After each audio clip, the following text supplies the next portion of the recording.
Marilyn was told, hey, get in, you're coming with him. And as she's climbing into the ambulance, she turns and specifically asks the man who was kind of all over it, who was actually handling Jim and actually holding his head and applying pressure. She said, what's your name? And the man looked at her and he just said, my name's John. Everything is fine. Your husband's going to be okay. Now go. And so Marilyn just felt so reassured by this guy and she said, thank you so much. She hops in the ambulance, the door's shut, and they take off to the hospital. The following day, Marilyn was in her husband's hospital room, feeling very grateful that Jim was clearly going to survive here. So ultimately, he had broken a finger and also needed 10 stitches to his neck to close the wound. But from what the doctors told them, basically the cut to his neck, had it been maybe 1/8 of an inch deeper, it almost certainly would have severed his main artery, and then very likely he would have bled to death right there on the sidewalk before paramedics arrived. So this was a very close call.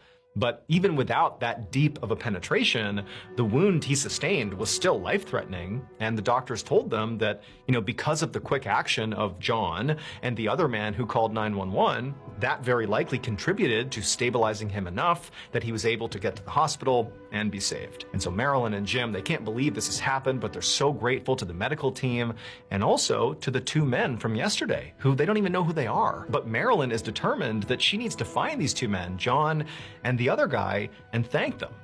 But she's realizing she really doesn't have a way to contact them. I mean, this all happened so quickly, and all she knows is one guy is named John, and she didn't even have the other guy's name. But luckily, the following day, when Marilyn and Jim were back at their hotel, they got a call from the front desk saying that they had a visitor. And it would turn out it was the man who had called 911. He had been really concerned about Jim and Marilyn and wanted to figure out if they were okay, and he had discovered where they were staying, and so he had come to see them.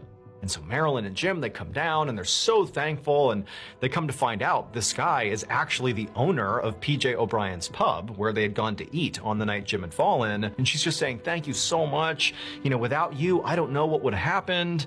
And then also Marilyn's like, do you know the other guy, John, the one who actually was applying pressure to Jim's neck, because he also played a huge role in saving Jim's life. And the owner of the pub, he sort of looked back at Marilyn with a smile on his face, and he's like, well, I don't know him personally. We just happened to be walking down the street when you called out for help. But, I know who John is. Lots of people know who John is. In fact, honestly, you probably know who John is. Because it would turn out John was not a doctor, the way Marilyn assumed he was, based on how easily he stepped into the fray of this medical crisis and knew what to do and put pressure on Jim's neck and seemed so calm. None of that had to do with medical training. He was not medically trained. Instead, John has this skill. He's this really charismatic, really commanding presence where every time he's in a room, people just look to him and think, oh, he's got to be in charge, because he's just got this way about him, this X factor. And he carries that X factor on screen.